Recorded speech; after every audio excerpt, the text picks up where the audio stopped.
पूर्व राजा माओवादीको सन्देश 2037 साल यताका परिवर्तन सम्झिनु। बोराभित्र युवतीको शव 4 दिनसम्म कोठामै र 4 जनाले झुन्डाउँदै फाले बागमतीमा। र प्रधानमन्त्री ओलीले कोशी प्रदेश सभामा संशोधन गर्ने।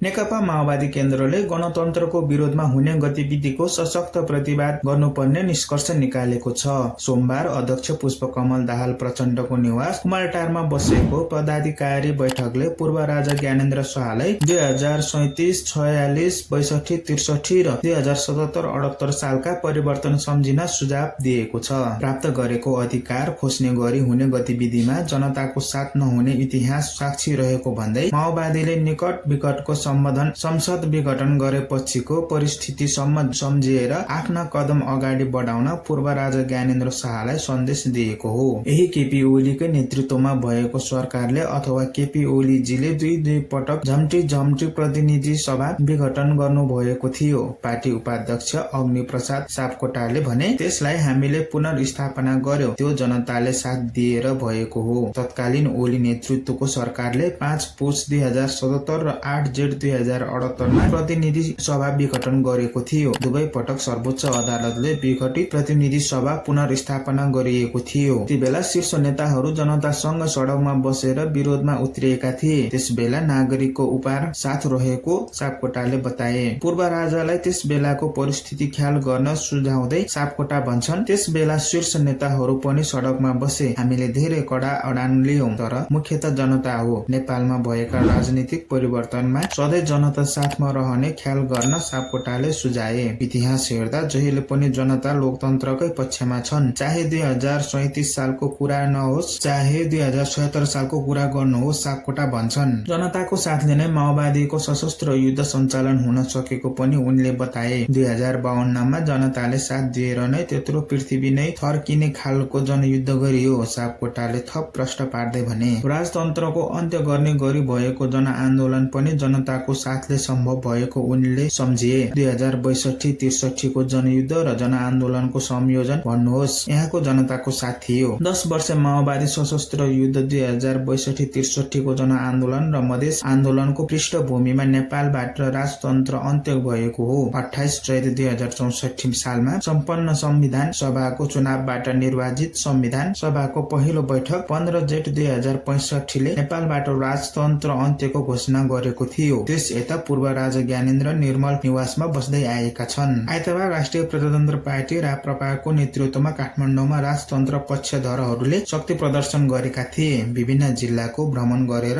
पूर्व राजा ज्ञानेन्द्र आइतबार पोखराबाट काठमाडौँ फर्किएका थिए। उनी काठमाडौँ फर्कदा राजतन्त्र पक्षधरहरूले उनको स्वागत र्याली निकालेका थिए। गत शनिबार मध्याह्न करिब 12 बजेतिर गोकर्णेश्वर नगरपालिका 7 नामी कलेज नजिकै बागमती नदीमा एक व्यक्ति पूजा गर्न भनेर पचे। ती व्यक्तिले नदीको बीच भागमा पानीमा डुबेको अवस्थामा एउटा ठूलो पोको देखे। बागमतीको जल लिने क्रममा ती व्यक्तिले बोरा र चन्नाले बेरिएको उक्त पोको नजिकबाट निहाल्दा मान्छेको हात देखियो। ठूलो पोको समेत देखिएकाले सब हुन सक्ने भन्दै उनले वरिपरिका मान्छेहरूलाई सुनाए। त्यसपछि उक्त घटनाबारे प्रहरीलाई जानकारी आयो। प्रहरी वृद्ध बौद्ध जिल्ला प्रहरी परिसर काठमाडौँ र काठमाडौँ उपत्यका अपराध अनुसन्धान कार्यालयको टोली घटनास्थलमा खटियो। उक्त पोको निहालेर हेर्दा एक महिलाको शव फेला पर्यो। अन्दाजी 30-35 वर्षीय देखिने महिलाको शव बोरा तन्नामा प्याक गरेको अवस्थामा बागमती नदीमा फेला परेपछि हत्याको आशंकामा प्रहरीले अनुसन्धान अघि बढायो। शव पोस्टमार्टमका लागि त्रिवी शिक्षण अस्पताल पठाएर प्रहरीले अनुसन्धान सुरु गरेको थियो। अनुसन्धानका क्रममा प्रहरीले अहिलेसम्म एक नाबालक सहित 6 जनालाई पक्राउ गरेको छ।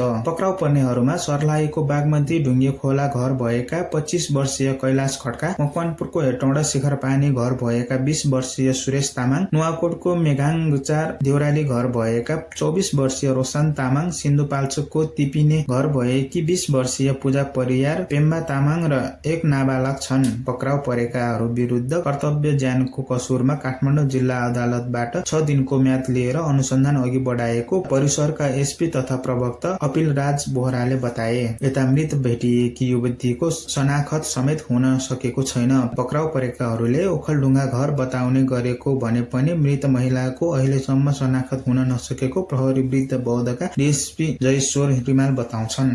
प्रधानमन्त्री केपी शर्मा ओलीले आज कोशी प्रदेश सभा बैठकमा सम्बोधन गर्ने भएका छन्। प्रदेश सभा सचिवालयका अनुसार दिउँसो 2 बजे बस्ने बैठकमा प्रधानमन्त्रीले सम्बोधन गर्ने कार्यसूची छ। प्रधानमन्त्रीको सचिवालयले भने दिउँसो 2:30 बजेबाट सम्बोधन गर्ने तयारी गरेको छ। पूर्वाञ्चल विश्वविद्यालयको दीक्षान्त समारोह सकिएपछि ओलीले प्रदेश सभा बैठकलाई सम्बोधन गर्नेछन्। कोशी प्रदेश सभा सचिवालयका कार्यवाहक सचिव गौतम राज अमात्यका अनुसार प्रधानमन्त्रीको सम्बोधनका लागि दिउँसो 2 बजे प्रदेश सभा बैठक बोलाएको छ। आजको प्रदेश सभा बैठक सत्तारूढ दल नेकपा एमाले र नेपाली कांग्रेसले आफ्ना सांसदलाई अनिवार्य उपस्थित हुन निर्देशन दिएका छन्। प्रतिपक्षी दलहरूले भने सरकारको छलफल नगरेको भन्दै बैठक सहभागी हुन प्रधानमन्त्रीले मन्तव्यका बारेमा अग्रिम जानकारी हुनुपर्ने शर्त राखेका छन्। प्रतिपक्षी दलले शर्त राखेपछि मुख्यमन्त्री हिमन्त कुमार कार्कीले दलका नेतालाई सम्पर्क गरेर सहयोग गर्न आग्रह गरेका छन्।